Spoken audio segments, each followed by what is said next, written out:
If you don't like my friend's jokes, you can pay and leave. Great idea, I said. I paid for my food, grabbed my keys, and walked out. Their laughter died real fast when they saw I meant it. I'm Ezra, 32, a carpenter by trade, and I was sitting in my beat-up Ford pickup outside the Iron Grill, that swanky steakhouse downtown, replaying the moment in my head. My heart was still pounding, a mix of anger and relief, as rain streaked down my windshield. My girlfriend of 5 years, Lila, 30, had just handed me the perfect escape from what was supposed to be her big night, a promotion to senior art curator at a trendy gallery. I took it without a second thought, but the weight of it lingered, heavy as the toolbox rattling in the bed of my truck. My phone buzzed with unread texts, each one a jab I wasn't ready to face. Let me backtrack to explain how I ended up here. Engine idling, my chest tight with the ache of a life unraveling. Lila and I met at a friend's 4th of July cookout. Sparks flying over sparklers and cheap beer. She was magnetic, witty, with a smile that could melt the hardest day, and a way of seeing beauty in the smallest things, like the grain of wood I'd sand down in my shop. She was climbing the ranks at an art gallery, while I spent my days crafting custom furniture and my nights restoring old jukeboxes. Those glowing, vinyl-spinning relics from the 50s that hum with soul. We bonded over late-night diner runs, her sketching on napkins while I rambled about walnut grain or tube amplifiers. 3 years in, we leased a loft together in a gentrified corner of town. Life felt full, like we were building something real, but there was a crack in the foundation. Her friends, Lila's crew, Vera, 31, Maris, 29, and Tilda, 28, were a storm. They'd been tight since their art school days, strutting into rooms like they owned the air. At first, their sharp humor felt like just their vibe, but it soon turned on me. Subtle at first, jabs about my greasy work boots, my weird jukebox obsession, my faded Carhartt jackets. Each dig stung, but I swallowed it because Lila would laugh, then later whisper, "They don't mean it, Ezra," her hand warm on mine. I wanted to believe her, wanted to keep the peace for the woman I loved. Tonight was supposed to be different. Lila had landed her dream job, and my heart swelled with pride. I suggested the Iron Grill, a high-end spot known for its dry-aged ribeyes and craft cocktails. My treat for the whole table. I wanted to give her a night to shine, to show her I was all in. The evening started strong. Bourbon flowing, charcuterie boards passed around, laughter bouncing off the exposed brick walls. Then Vera leaned in, her martini glass glinting under the chandelier. "So, Ezra, still hammering nails and sanding wood? Must be nice to clock out and not think." I forced a grin, my chest tightening. Carpentry's more than that. It's precision, making something that lasts. Every cut's gotta be perfect, or the whole piece collapses. Maris smirked, swirling her wine. "Sure, but it's not like you're curating exhibitions like Lila. You just build stuff." "Actually," I said, trying to keep it light, "I just finished restoring a 1958 Wurlitzer jukebox. Plays like it rolled off the factory line." "How much do you drop on those rusty old things?" Tilda chimed in, laughing. "Lila, you could do better. Remember that gallery owner from the Miami trip? He had taste." I glanced at Lila, hoping for a flicker of support. She was sipping her cocktail, shaking her head like it was all playful banter.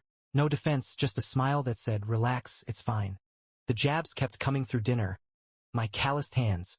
How I couldn't grasp Lila's sophisticated art world. How I was lucky she was slumming it with me. Each word was a splinter under my skin, and my grip on my steak knife tightened, my knuckles white. The final blow came when Maris leaned across the table, her voice dripping with mock pity. "Lila, when are you moving on? Ezra's sweet, but you're soaring, and he's, well, him." Lila sighed, like I was the one making things awkward. "Ezra, they're just messing around." "It doesn't feel like messing around," I said, my voice steady but raw, the hurt seeping through. "Oh, come on," Tilda snorted. "You gonna sulk because we poked a little fun?" "I'm not comfortable with this," I said, setting my knife down, my heart racing with a mix of shame and defiance. That's when Lila looked me dead in the eye, her words cutting deeper than any of her friends' jabs. "If you don't like my friend's jokes, you can pay and leave." The table went silent for a split second, the air thick with tension. Then Vera giggled, and the others joined in, their laughter like nails on a chalkboard. "Great idea," I said, my voice calm but cold. I stood, pulled out my wallet, and calculated my stake and a generous tip. I dropped $85 on the table, the bills landing with a soft thud. This covers mine. Lila rolled her eyes, her face flushed. Ezra, sit down. Don't be so dramatic. Enjoy your night, I said, grabbing my keys, my heart pounding so hard I thought it might crack my ribs. As I walked out, Maris laughed. He'll be back in 10 minutes, bet. I wasn't. I made it to my truck, slid into the driver's seat, and let the adrenaline ebb, my hands shaking as I gripped the wheel. The rain tapped the windshield, mirroring the ache in my chest. My phone lit up 10 minutes later. Lila, real funny. Come back and pay the bill. Then, this isn't cute, Ezra. Then, are you for real right now? I started the engine and drove home, the city lights blurring through the rain. The texts kept coming. The bill had landed $5.20 for their Wagyu, Old Fashions, and creme brulee. They'd assumed I was covering it all. I'd only paid for me. By the time I reached our loft, Lila had left 6 voicemails, each one sharper, angrier. You humiliated me, she shouted in one, her voice cracking. You left me with a $520 bill. My friends are losing it. I ignored them, the hurt turning to resolve as I packed a duffel. Jeans, socks, my multimeter, a couple of jukebox tubes. My throat tightened as I touched the things we'd built a life around. Now just relics of a dream gone sour. I wasn't sure where I was going, but I knew I couldn't stay. I crashed at my buddy Cal's place, a welder who'd been warning me about Lila's friends for years, his words echoing in my head like a lifeline. Bro, remember when they mocked your grandpa's accent at your birthday? Cal said, tossing me a beer, his voice steady but kind. Or when they called your cousin's wedding tacky? You've been taking this crap too long. He was right. I'd been making excuses, telling myself Lila's laughter didn't mean she agreed with them. But tonight, her silence had screamed louder than their insults. My phone kept buzzing. Lila, I can't believe you do this. My friends think you're a joke. Venmo me for the bill now. Then Vera. A rant about how I was financially abusive for tricking them into thinking I'd pay. Maris called me a cheapskate. Tilda sent a Venmo request for $150 with the note for emotional damages. I blocked them all, the act feeling like cutting a rope that had been strangling me for years.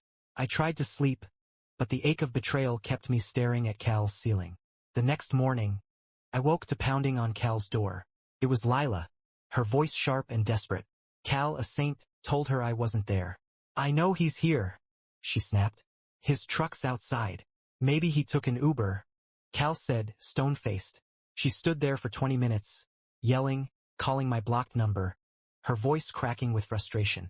This is so childish, Ezra. You can't just dodge your responsibilities, she shouted before storming off. My responsibilities? I paid for my meal. That was it. Over coffee, Cal laid it out, his words gentle but firm.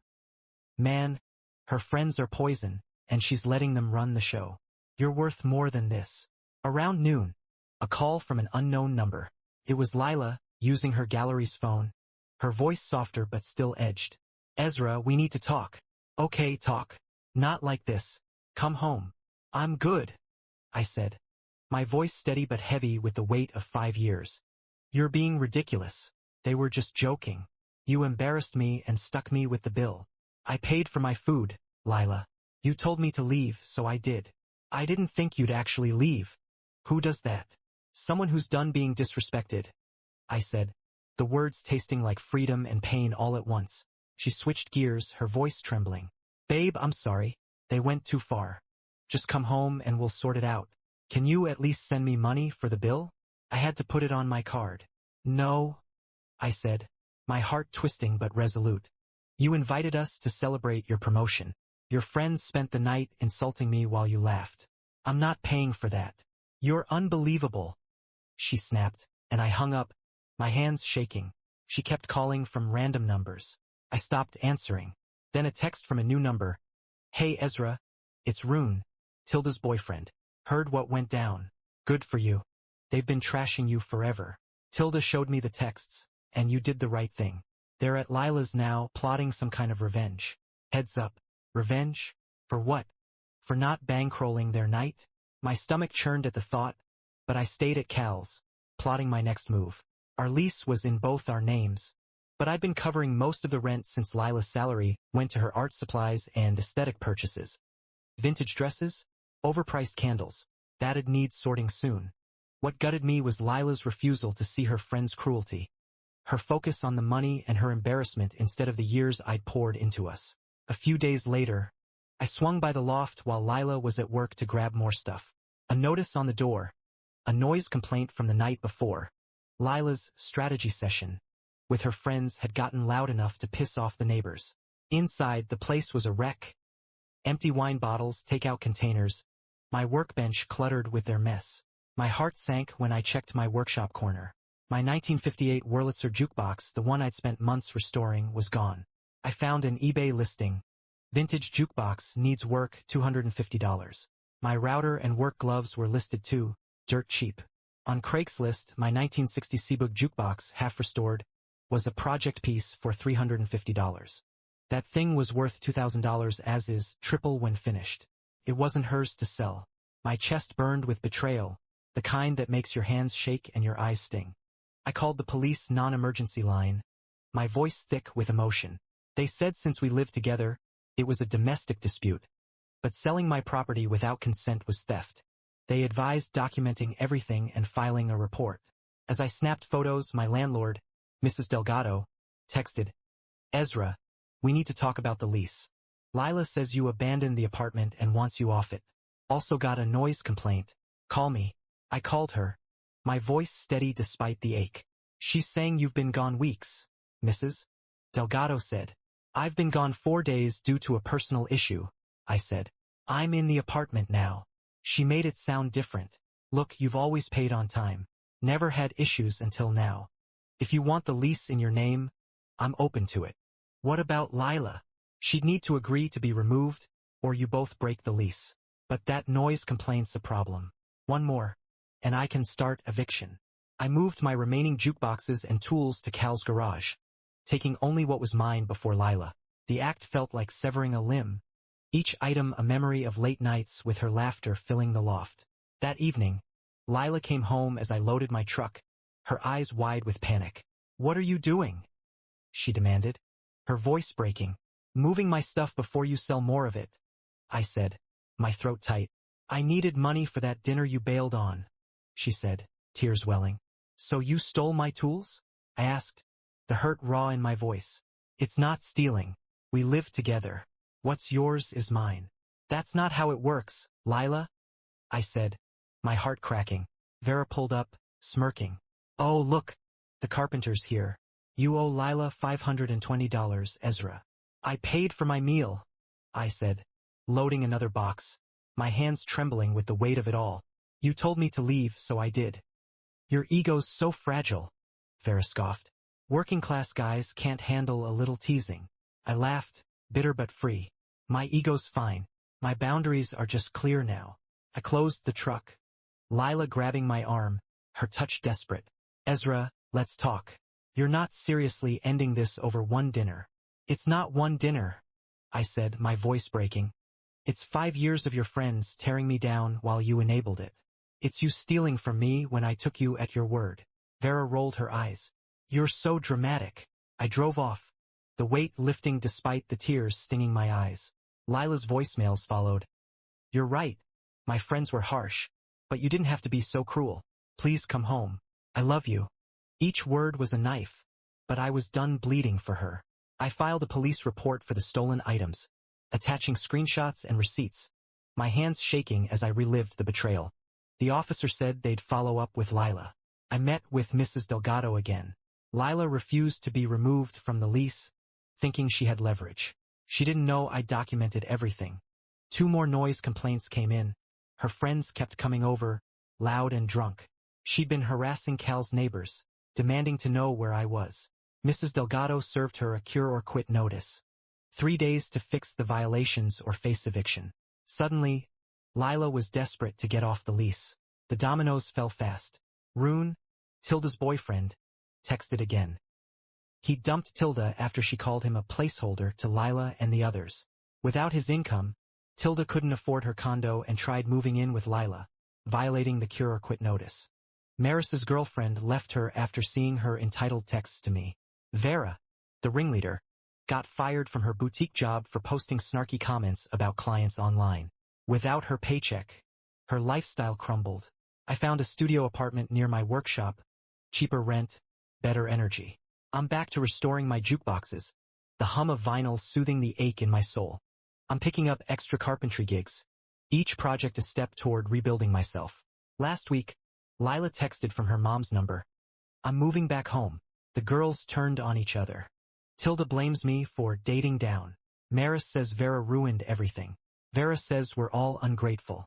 I see now how toxic they were. I'm sorry, Ezra. Any chance we can try again? I didn't reply, my heart heavy but resolute. There's nothing left to say. Cal helped me move into my new place, his grin a balm to my wounds. Man, you didn't dodge a bullet. You dodged a damn freight train. He's right.